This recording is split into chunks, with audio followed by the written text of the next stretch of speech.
Welcome to kitchen diaries. നമ്മൾ ഇന്നിവിടെ തയ്യാറാക്കുന്നത് സ്വാദിഷ്ടമായ ഒരു പഴം നിറച്ചത് ആണ്. തനത് ശൈലിയിൽ നിന്നും കുറച്ച് വ്യത്യസ്തമായ രീതിയിലാണിത് ഉണ്ടാക്കിയത്. മലബാറിൻ്റെ ഒരു സ്പെഷ്യൽ ഡിഷാണിത്, പഴം നിറച്ചത്. നോമ്പ് തുറക്കി ഒരു പ്രധാന വിഭവമാണിത്. ഇതെങ്ങനെയാണ് തയ്യാറാക്കേണ്ടതെന്ന് നമുക്ക് നോക്കാം.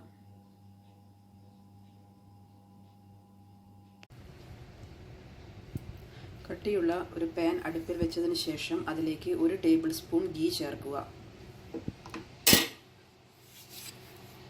ഗീ ചൂടായതിന് ശേഷം അതിലേക്ക് കാഷ്യൂ നട്ട് ചെറുതാക്കി നുറുക്കിയത് ചേർക്കുക. 1 table spoon 1.5 table spoon cashew nut ചേർത്ത് മതി. അതിലേക്ക് ഒരു 3 ബദാമും കൂടി ഞാൻ യൂസ് ചെയ്തിട്ടുണ്ട്. ഡ്രൈ ഫ്രൂട്ട്സ് വേണ്ടതൊക്കെ നമുക്ക് ലേശമൊക്കെ ആയിട്ട് യൂസ് ചെയ്യാം. എന്നിട്ട് അത് നന്നായി റോസ്റ്റ് ചെയ്യുക.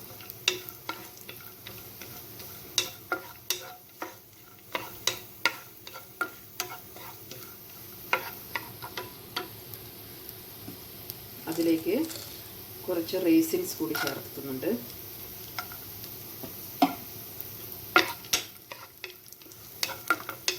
നന്നായി റോസ്റ്റ് ചെയ്തെടുക്കുക. ഇപ്പോൾ അണ്ടിപ്പരിപ്പെല്ലാം റോസ്റ്റായി വന്നിട്ടുണ്ട്. ഇതിലേക്ക് നമ്മൾ 1 കപ്പ് തേങ്ങ ചേർക്കുക.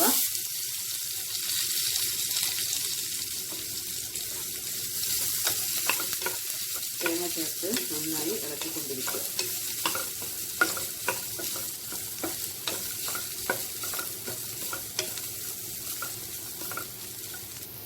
തേങ്ങ ചെറുങ്ങനെ റോസ്റ്റായി വരുമ്പോഴേക്കും നമുക്ക് അതിലേക്ക് 2 ടേബിൾ സ്പൂൺ അവിൽ കൂടി ചേർക്കാം. കാരണം അവിൽ ഇതിൽ ചേർത്ത് കഴിഞ്ഞാൽ തേങ്ങയുടെ കൂടെ അവിൽ ചെറുങ്ങനെ കടിക്കുമ്പോൾ നമ്മൾക്ക് പഴം നിറച്ചതിന് നല്ലൊരു ടേസ്റ്റാണ് ഉണ്ടാവുക. വെറും തേങ്ങ ചേർത്ത് കഴിക്കുന്നതിലും ഒരു വ്യത്യസ്തമായ ഒരു ടേസ്റ്റ് നമുക്ക് അനുഭവപ്പെടും. അതുകൊണ്ട് ഒരു 2 ടേബിൾ സ്പൂൺ തേങ്ങ കൂടി ഇതിലേക്ക് ചേർക്കുക. അതിലേക്ക് 1 ടേബിൾ സ്പൂൺ പഞ്ചസാര, ഒരു 1.5 ടേബിൾ സ്പൂൺ പഞ്ചസാര കൂടി ചേർക്കുക.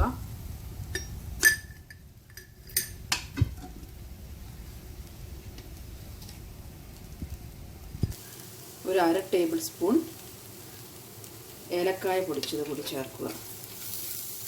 എന്നിട്ട് നന്നായി ഇളക്കുക. ഇപ്പോൾ നമുക്ക് പഴം നിറച്ചതിലേക്ക് വേണ്ടിയിട്ടുള്ള ഫില്ലിംഗ് ഇവിടെ തയ്യാറായിട്ടുണ്ട്. ഇനി നമ്മൾക്ക് മാവ് കുഴച്ചിട്ട് ഫില്ലിംഗ് നിറയ്ക്കാം. പഴം നിറച്ചത് തയ്യാറാക്കാനുള്ള ഡോ തയ്യാറാക്കാം നമ്മൾക്ക്. അതിന് വേണ്ടിയിട്ട് ഒരു പാത്രത്തിലേക്ക് 1 കപ്പ് മൈദപ്പൊടിയാണ് ഞാൻ എടുത്തിരിക്കുന്നത്. അതിലേക്ക് ഒരു 1/4 ടീസ്പൂൺ ഉപ്പ് ചേർക്കുക. അതിലേക്ക് ആവശ്യത്തിന് വെള്ളം ചേർത്ത് മാവ് കുഴച്ചെടുക്കുക. ഇത് ചപ്പാത്തിക്ക് കുഴയ്ക്കുന്ന പരുവത്തിൽ കുഴച്ചെടുക്കുക. അല്ലാതെ വേറൊരു രൂപത്തിലും പഴം നിറച്ചത് ഉണ്ടാക്കും. അത് മാവ് കലക്കിയിട്ടാണ്, അതിൽ ഡിപ്പ് ചെയ്തിട്ടാണ് നമ്മൾ ഓയിലിൽ ഫ്രൈ ചെയ്തെടുക്കുന്നത്. ഇത് അതിൽ നിന്നും വ്യത്യസ്തമായി ഒരു മാവ് കുഴച്ചെടുത്ത് ചപ്പാത്തിക്ക് പരത്തുന്ന പോലെ പരത്തിയിട്ട് അതിലാണ് നമ്മൾ പഴം പൊതിഞ്ഞെടുക്കുന്നത്. അങ്ങനെയാവുമ്പോൾ അതിൽ നിന്നും ഫില്ലിംഗ് ഒന്നും പുറത്തു പോകാൻ ചാൻസ് ഇല്ല. നല്ല ടേസ്റ്റുമാണ് ഇങ്ങനെ തയ്യാറാക്കിയാൽ. എല്ലാവരും ഈ തരത്തിൽ ഒന്ന് പരീക്ഷിച്ച് നോക്കണം. ഡോ ഇവിടെ തയ്യാറായിട്ടുണ്ട്. ഇനി നമ്മൾക്ക് നേന്ത്രപ്പഴം എടുത്തിട്ട് അതിലേക്ക് ഫില്ലിംഗ് തയ്യാറാക്കാം. ഇതിനു വേണ്ടി 4 നേന്ത്രപ്പഴമാണ് ഞാൻ എടുത്തിരിക്കുന്നത്. ഇത് അധികം പഴുക്കാത്ത ടൈപ്പ് പഴമാണ്. പഴം എടുത്തിട്ട് പഴം നടുവിലൂടെ കീറിയെടുക്കുക.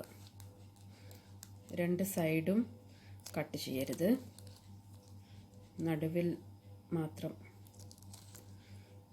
കീറിയെടുക്കുക. അതിനുശേഷം ഇങ്ങനെ തുറന്നതിന് ശേഷം അതിലേക്ക് നമ്മുടെ ഫില്ലിംഗ് നിറയ്ക്കുക. ഇതിൽ നിന്നും ഞാൻ കറുത്ത ഭാഗമൊന്നും എടുത്ത് മാറ്റുന്നൊന്നുമില്ല. ഇതിലേക്ക് തന്നെയാണ് ഫില്ലിങ്സ് നിറയ്ക്കുന്നത്. ഫില്ലിങ്സ് കൈകൊണ്ടാണ് ഇതിനകത്തേക്ക് നിറയ്ക്കുന്നത്. കൈകൊണ്ട് നിറച്ച് കൊടുത്താൽ നല്ലോണം ഉള്ളിലേക്ക് നമുക്ക് പ്രസ് ചെയ്ത് നിറച്ചെടുക്കാൻ പറ്റും.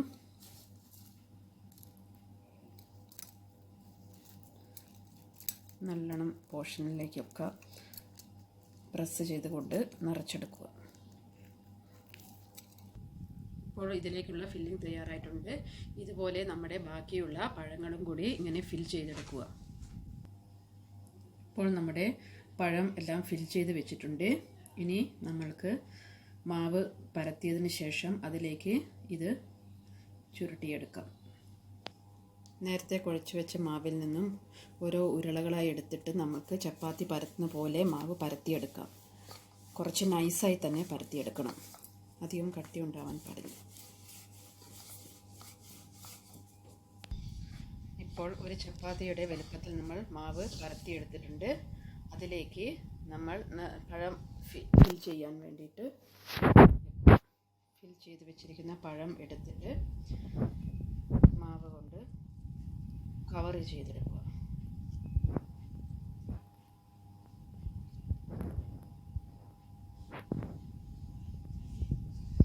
അതിനുശേഷം ബാക്കി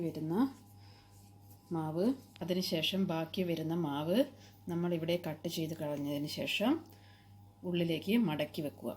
രണ്ട് സൈഡിലും ഒന്ന് ചുരുട്ടിയതിന് ശേഷം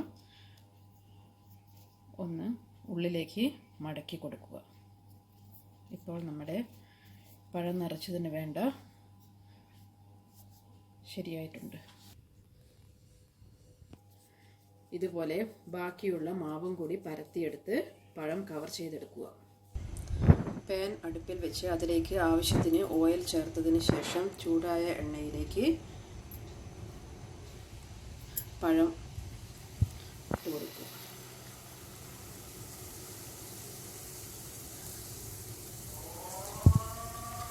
ഇത് ചെറിയ തീയിൽ കിടന്ന് ആയി വരണം. കാരണം ഇതിൻ്റെ മാവും പിന്നെ പഴം നമ്മൾ പഴുത്ത പഴം അതേപടി തന്നെയാണ് ഇതിനകത്ത് ചേർത്തിരിക്കുന്നത്. അതുകൊണ്ട് പഴം വേവുന്നത് വരെയും നമ്മൾ ചെറിയ തീയിൽ തിരിച്ചും മറിച്ചും ഇട്ട് ഫ്രൈ ചെയ്തെടുക്കുക. ഇടയ്ക്കിടയ്ക്ക് ഇതൊന്ന് തിരിച്ചും മറിച്ചും ഇട്ട് കൊടുക്കുക. പിന്നെ മാവിൽ മുക്കിയെടുക്കുന്ന പഴം നിറച്ചതിനേക്കാൾ നമ്മൾക്ക് കുറച്ചുകൂടി ഉണ്ടാക്കാനും എല്ലാം എളുപ്പം ഇത് തന്നെയാണ്.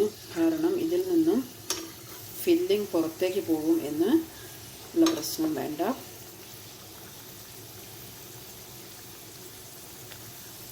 പഴം നിറച്ചത് റെഡിയായിക്കൊണ്ടിരിക്കുകയാണ്. ഇപ്പോൾ നമ്മുടെ സ്വാദിഷ്ടമായ പഴം നിറച്ചത് ഇവിടെ തയ്യാറായിട്ടുണ്ട്. ഇത് അധികം ഓയിൽ കുടിക്കുകയൊന്നുമില്ല.